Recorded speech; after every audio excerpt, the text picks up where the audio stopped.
안녕하세요. 김동호입니다. 오늘도 우리 날마다 기막힌 새벽 나오신 여러분 진심으로 축복합니다. 하나님께서 기뻐하시고 오늘 예비하신 은혜의 말씀을 꼭 허락해 주실 줄을 믿습니다.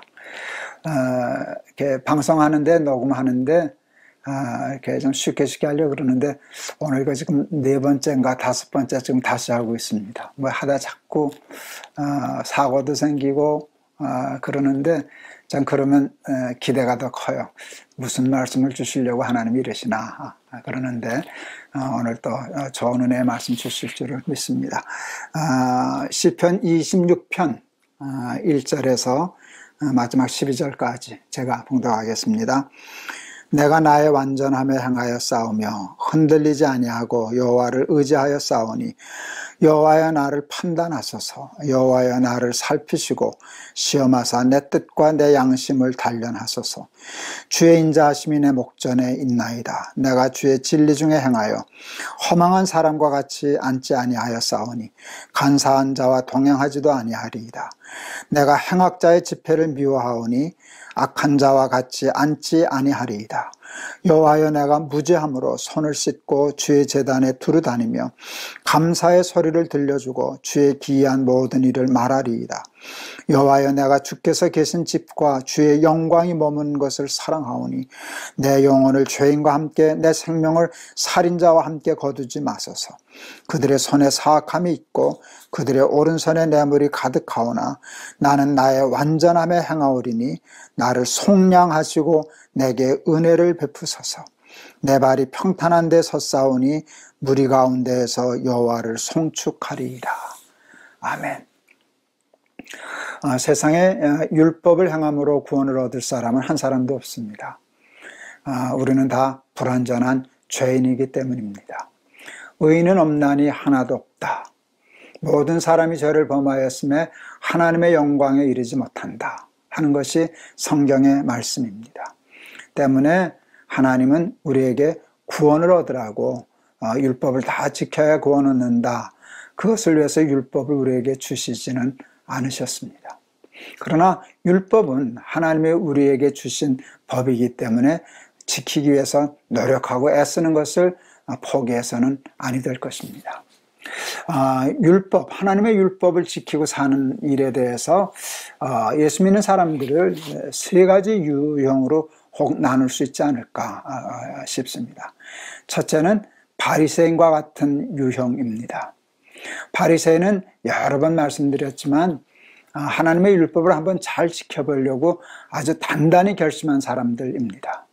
그래서 다른 사람과 구별했다. 그래서 바리새인이거든요. 그것은 절대 잘못된 일이 아니었죠. 한번 지키려면 잘 지켜봐야지. 그런 마음을 가지고 했다가 그만 교만에 빠졌습니다.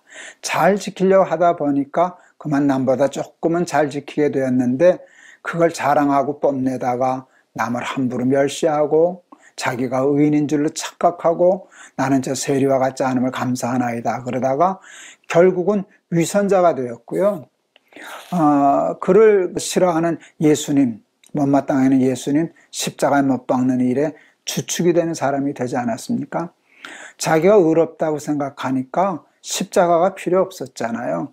하나님을 가까이 할 필요가 없잖아요. 자기가 자기를 구원하는 셈이 되었기 때문에 그들은 정말 잘못된 율법주의자로 이렇게 흐르게 되었습니다. 두 번째는 율법으로 구원 얻는 것이 아니다라고 하는 복음은 이제 제대로 알아서 믿음으로 구원 얻는 거야. 그러다가 율법을 무시하고 경시하는 사람들입니다. 율법으로 구원 얻는 것 아니야. 그래서 하나님의 법을 지키려고 애쓰는 사람을 무조건 다 바리새인과 같은 율법주의자로 몰아세우고 율법에 대해서 둔해지고 하나님의 법을 지키는 일에 게을러지는 사람들입니다. 그것을 우리는 극단적인 은혜주의자라고 얘기할 수 있는데 참 은혜는 아니죠. 그들은 하나님의 법을 잘 지키지 않고 그러다 보니까 자기가 죄인인 것을 모릅니다. 율법을 잘 지키려고 애를 써야 자기가 죄인인 것을 아는데 율법에 대한 커트라인이 낮아지니까 자기가 죄인인 것에 대해서 둔감해지게 됩니다. 그러니까 결론적으로 바리새인과 정반대의 길을 걷는데 목적지는 똑같아졌습니다. 자기가 죄인이라는 것에 대해서 둔감한 것은 바리새인이나 그 극단적인 율법주의자나 똑같게 되었습니다. 그래서 하나님을 가까이 하는 일이 간절해지지 않았습니다. 정답은 바울과 같은 사람입니다. 여러분, 바울과 같은 사람입니다. 바울은 바리새인들보다도 더 열심히 하나님의 법을 지키려고 하는 사람이었습니다. 내가 늘 마음에는 하나님의 법을 섬긴다. 그렇지 않습니까? 하나님의 법을 지키려고 애를 썼어요. 그러면서 뭘 깨닫는가 하면 깨달으면 깨닫고 그렇게 살려고 하면 애쓰면 애쓸수록 자기가 그것을 다 지키지 못한다는 것. 마음으로는 하나님의 법을 섬기고 육신으로는 죄의 법을 섬긴다는 것을 깨닫게 되었습니다. 여러분, 바울은 그래서 율법을 주신 목적을 깨달았어요. 자기의 그 삶을 통해서. 하나님은 율법을 죄를 깨달으라고, 내가 죄인이라는 것을 깨달으라고 주셨구나. 율법을 지키려고 애쓰다 보니까 오라 나는 곤고한 사람이로다. 나는 죄인 중에 괴수로다. 이런 탄식이 이르게 되었거든요. 자기가 자기를 구원할 수 없다는 것을 깨닫게 되니까 그러면 누가 나를 건져주랴. 내가 이 사망의 몸에서 누가 나를 건져주랴. 그럴 때 그는 예수님을 찾게 되었고 십자가를 붙잡을 수 있게 되었습니다. 그래서 사도 바울은 이런 고백도 하지요. 율법은 우리를 그리스도에게로 십자가에게로 이끄는 몽학헌생이라고. 율법을 붙잡았더니 내가 죄인인 것을 깨닫게 되었고 내가 죄인인 것을 깨달으니까 십자가를 붙잡을 수밖에 없게 되었다. 나의 나 된 것은 하나님의 은혜라 십자가 외에는 자랑할 것이 없다 하는 그 근사한 믿음의 고백을 하게 되었죠. 여러분, 윤동주도 제가 늘 얘기하지만 윤동주도 같은 패턴이더라고요. 하늘을 우러러 한 점 부끄러움이 없기를. 바리새인과 같이 출발하죠. 하나님의 법을 지키려고 한 점 부끄러움이 없으면 좋겠다. 그런 마음으로 시작을 해요. 그런데 잎새에 이는 바람에도 나는 괴로웠다. 그 마음이 흔들릴 때 괴로웠죠. 자기가 죄인인 것을 깨달으니까. 괴로우니까 십자가 붙잡게 되는 거거든요. 오늘 다윗의 시편 26편도 보면 그렇습니다. 잘못하면 오해하기 쉬워요. 1절 참 오해하기 쉽습니다. 내가 나의 완전함에 행하여 싸우며 흔들리지 아니하고 여호와를 의지하여 싸우니 여호와여 나를 판단하소서. 바리새인하고 똑같아 보이죠? 근데 여러분, 그렇지 않습니다. 자기가 완전하다고 그렇게 하는 게 아니라 한 점 부끄러움이 없기를. 마음에는 하나님의 법을, 욕심이 있었던 거예요. 난 하나님의 법을 지키고 싶어 라고 하는 의에 주르고 목말라 하는 마음이 다윗에게 있었던 거예요. 바울과 같았고요. 윤동주도 같은 마음이었고요. 하나님의 사람들은요, 그냥 이런 표현 써도 되는지 모르겠습니다. 그걸 싸구려 은혜주의라고 그러잖아요. 너무 율법을 무시하는 그런 잘못된 은혜주의자와 같지 않아요. 하나님의 법을 마음에 두고 완전해야지, 잘 지켜볼 거야, 한 점 부끄러움이 없을 거야, 늘 마음에 하나님의 법을 사모하고 주르고 목말라 하는 마음을 여기서 볼 수 있습니다. 여러분, 이 시편 우리 11절에 보면 바리새인하고 다른 거 알 수 있어요. 나는 나의 완전함에 행하오리니. 여러분, 바리새인에게는 이 표현이 없어요. 나를 속량하시고 내게 은혜를 베푸소서. 이게 없어요. 나를 속량해 주십시오. 무슨 속량을 해요? 자기가 죄인이 아닌데. 무슨 은혜를 베풀어요? 자기가 의로운데. 그런데 다윗은 바리새인이 아니에요. 바울과 같은 사람이었어요. 마음에 하나님의 법을 섬기려고 하는 간절한 마음이 있으니까 죄에 대해서 속량, 은혜를 구하는 자가 되었어요. 우리 한국교회는 제가 자주 이렇게 얘기했습니다마는 오직 의인은 믿음으로 말미암아 산다 라고 하는 이신득의만 강조하다가 행함이 없는 믿음은 죽은 믿음이다 하는 것을 좀 놓쳐버렸어요. 그것을 지나치게 강조하다가 야고보서는 지푸라기 복음이다, 이제 그렇게까지 생각하는 지경에 이르렀는데, 그것이 우리 한국교회가 이렇게 돌이켜야 할 중요한 점이 아닌가 싶습니다. 율법으로 구원 얻지 못합니다. 율법으로 구원 얻을 사람 한 사람도 없습니다. 그래도 우리는 율법을 붙잡아야 됩니다. 적당히 지키려고, 다 지키지 못할 거니까 그냥 지키려고 하면 돼. 어떻게 다 지키지도 못할 거, 그렇게 합리화하면 안 됩니다. 마음에는 원이라도 육신이 약하여 그렇게 함부로 핑계하면 안 됩니다. 다윗처럼 이런 고백해야 됩니다. 제가 완전함에 거하도록 노력하겠습니다. 완전하면 좋겠습니다. 한 점 부끄러움이 없었으면 좋겠습니다. 발부둥질 치는 그런 율법의 행함에 옳은 행실과 착한 행실, 그런 삶에 좀 욕심을 부리고 살아가는 저와 여러분들이 되었으면 좋겠습니다.